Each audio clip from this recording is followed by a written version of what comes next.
What's good, sexies? It's your boy Tacho here, and we're back for some more Fire Emblem Heroes. So, of course, it's Datamine night, and we have the Datamines for the Ascended Laegjarn and more banner, and more being pretty much Path of Radiance in this case, and we got a pretty nice selection here. Volk is, of course, my favorite assassin ever.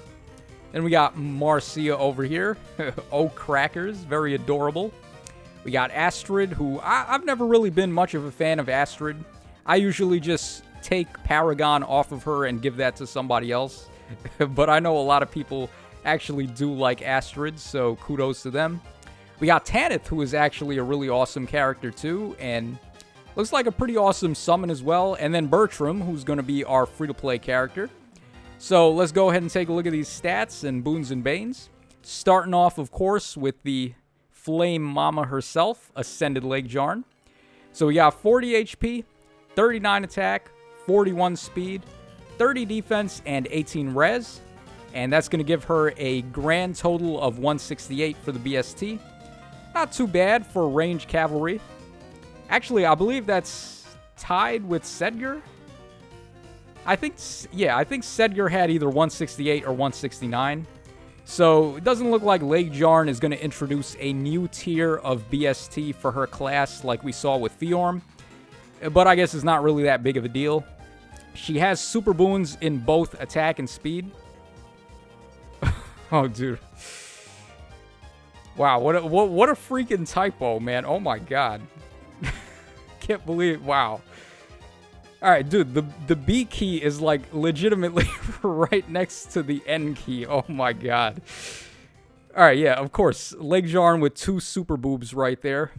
Nah, but on a serious note, she has super boons in attack and speed, which everybody saw this coming. Being an Ascended hero, you're going to be able to give her both of them pretty much. And if you go ahead and spark her, you can just pretty much take a neutral Laegjarn and turn her into plus attack or plus speed. So it's a win-win. These Ascended heroes are really awesome, really powerful. And in this case, I would say you probably want to go plus speed because her weapon has half of null follow-up built in. So whenever you have that, you want to be as fast as possible so you can go for the double attacks. She does seem like a very powerful unit. Her weapon potentially gives her plus 18 to attack and speed and then plus 12 to everything else if you have the maximum bonuses active. So Laegjarn definitely seems like a force to be reckoned with, and I will be summoning on the banner to try and get a copy of her. I want a copy of Volk. Honestly, I'll take copies of Marcia as well. She seems like a good merge project. I wouldn't mind Astrid either for the support. And like, even though Tanith is not a focus hero on this banner, you're still going to be able to get her as a 3 or 4 star, so I wouldn't even mind getting copies of her. I would go for the plus 10 on her in a heartbeat. So, dude, this banner is really good. And the banner is going to be dropping in just about 2 hours, a little under. So, definitely look forward to that if you guys want to see me summon. But anyways, let's get back on track here. And real quick, let's go ahead and take a look at Laegjarn's new fodder skill here, Rouse Attack and Speed 4. So, it's only usable by infantry and cavalry type. And I believe that's what the regular Rouse skills already were restricted to anyway. So, not a big deal there. And it's going to grant attack and speed up 6 if you're not adjacent to an ally at the start of the turn. And it also grants Nullify Panic. So, if you're using something like Bonus Doubler or you just don't want your blue buffs to get flipped on you, then this is a really powerful skill. Really, the only thing they can do to you is lull skills, but I mean, lull skills are starting to taper off just a little bit. I think they have enough competition now from the trace skills and other relevant B skills that you may not always have to fight lull opponents. So, definitely a pretty strong fodder skill there. Alright, so let's go ahead and move on to the next unit. We got Volk, like I said, my favorite assassin in Fire Emblem history. So, he's got 40 HP, 41 attack, 43 speed, 28 defense, and 25 res, giving him a BST of 169. And then he's got super boons in both attack and speed. We are going to be seeing this like every single banner from now on. 2 relevant stat boons on all the new units, basically, because with the florets, there's just no reason not to. So, yeah, I mean, this guy looks like an animal. His weapon is pretty good, and then he has, of course, the Talk of the Hour, which is lethality. It's going to be inheritable, by the way, so it's not restricted to Volk or anything like that. But it is limited only to Dagger-type units, which we all saw coming a mile away. I mean, in past games, Dagger units were the only ones that could use lethality in the first place. So a very powerful special, very powerful fodder. You're going to be able to ramp into this very easily with Infantry Pulse and Times Pulse and all sorts of other shenanigans. And if a unit has this pre-charged, it's 75% defense and res reduction, and it nullifies damage reduction passives. Not specials, but just passives. So imagine trying to tank a hit from a pre-charged lethality. It's not going to be looking too good for your bait units, so yeah, this is going to be a very, very relevant skill. Definitely try to pick up a copy of it if you can. Alright, let's go ahead and move on to Oh Cracker's Woman. So we got Marcia with 41 HP, 37 attack, 41 speed, 32 defense, and 26 res. And that gives her a 177 BST, which is really good for a 3-star Pegasus Knight. Now, I know she is a Lance Flyer, which is very common. There's so many of them right now, but just her being able to score in the 180 bin without any assistance from a dual 4, I think that makes her a really solid merge project. And of course, being a flyer, she can have rain skills, tempest skills. She can have dive bomb or guard bearing or whatever craziness you want to give her in the B slot. Trace skills as well. So I do actually think Marcia is a very strong contender for a +10 project. And that's why I would like to get a lot of copies of her. Otherwise, she has boons in speed and res. So, yeah, 41 base speed with plus speed. That's going to make her really fast, man. She is a really good demote right there. So, I'm very happy about that. All right, let's go ahead and move on to Astrid up next. So, she's got 38 HP, 39 attack, 41 speed, 27 defense, and 23 res for a BST of 168. Once again, showing off that Laegjarn did not raise the BST cap for ranged cavalry types.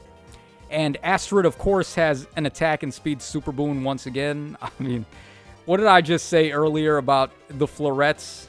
Every unit from now on is going to have 2 relevant super boons to abuse. So, pretty interesting stuff there. I'm not sure if Astrid is actually going to be better than Annette right now, because even though they provide similar roles with the rally setup, I think Annette actually might be a little bit better, just because she doesn't overextend by being a cavalry range unit. So there's no chance that Annette is going to run up and attack a foe. She's more likely to go ahead and use her rally skill than Astrid, I think.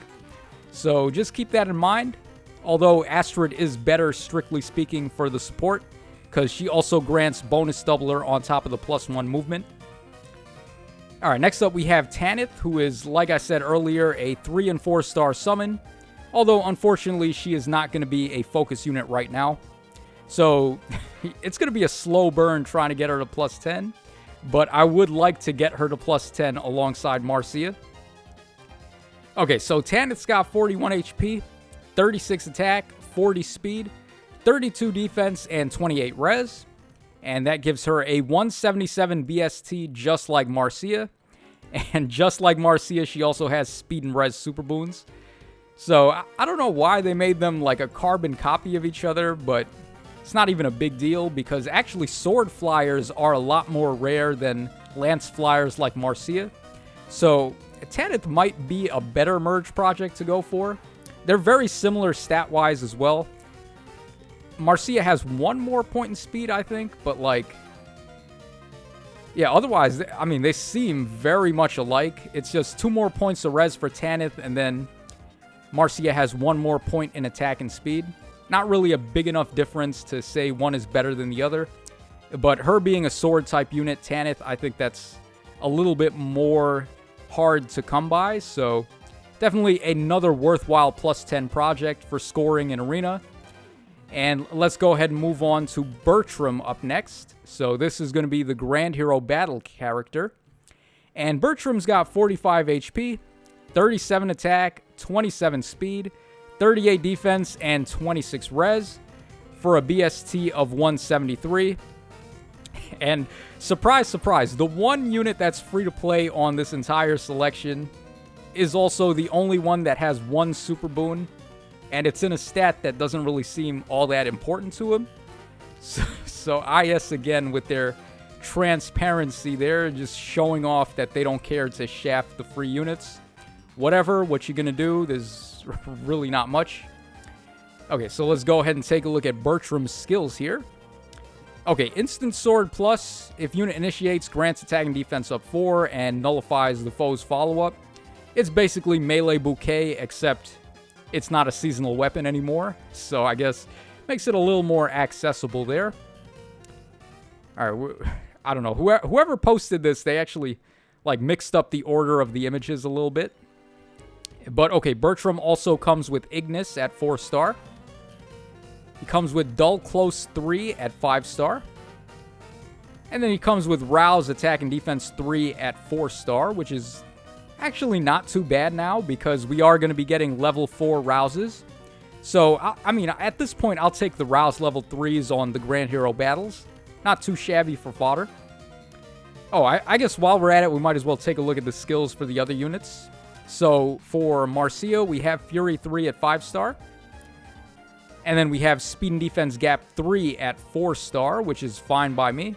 Definitely the better skill to get at 4-star out of those two. And then for Tanith, we have Steadfast Sword Plus as her weapon. If unit is in 2 spaces of an ally, grants attack and defense up 5 to unit, and neutralizes penalties to attack and defense. So basically, it's Carrot Cudgel, except on a 3-star and 4-star summon. So might make it a little easier to inherit. Not a bad weapon.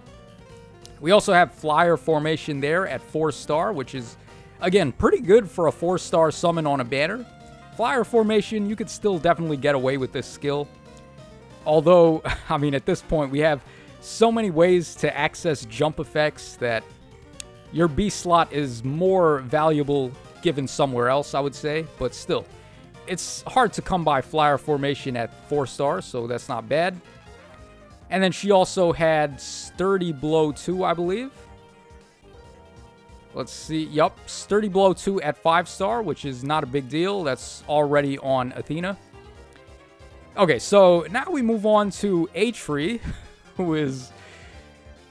I mean, dude, we all knew that Eitri was evil, but... I mean, we have her artwork. I actually like this regular attack artwork. It's pretty cool.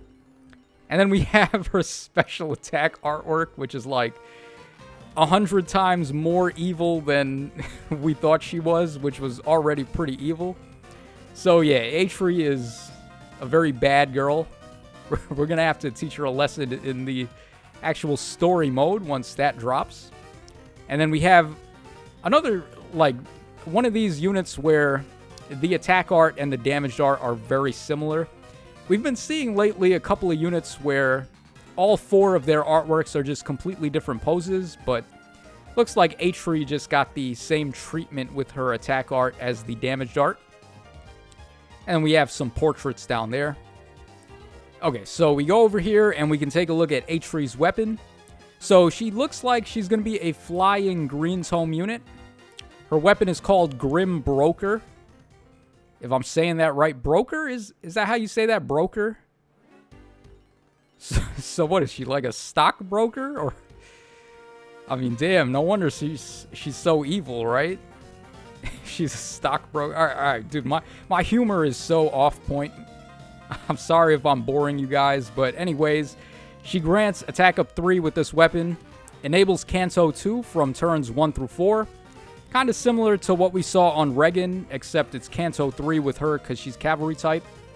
And then if unit initiates combat or is not adjacent to an ally, inflicts attack and res -6 on the foe during combat, and unit makes a guaranteed follow-up. So I'm not sure if Eitri's stats were in this.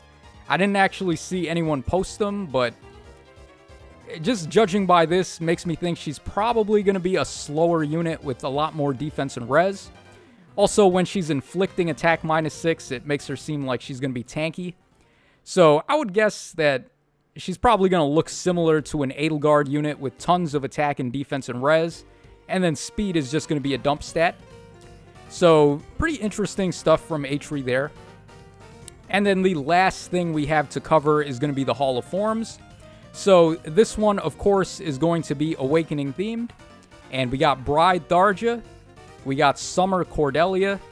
We have the Halloween Nowi. And then we have the PA Inigo. Well, actually, I think this is still the only Inigo in the game, if I'm not mistaken. Other than, what's his face? Laszlo from Fates, right? So, yeah, this is probably the only Inigo in the game, and... Oh, wait, no. Wasn't there another Inigo, actually? On the banner that had Severa? There was like a spring banner that had Inigo and Severa, I believe. So there's actually a bunny Inigo, but no, this is the dancing Inigo, the green tome one. The one that's not very good, but regardless, he's going to be an option here. I'm not sure if you want to use a Forma on any of these guys, honestly.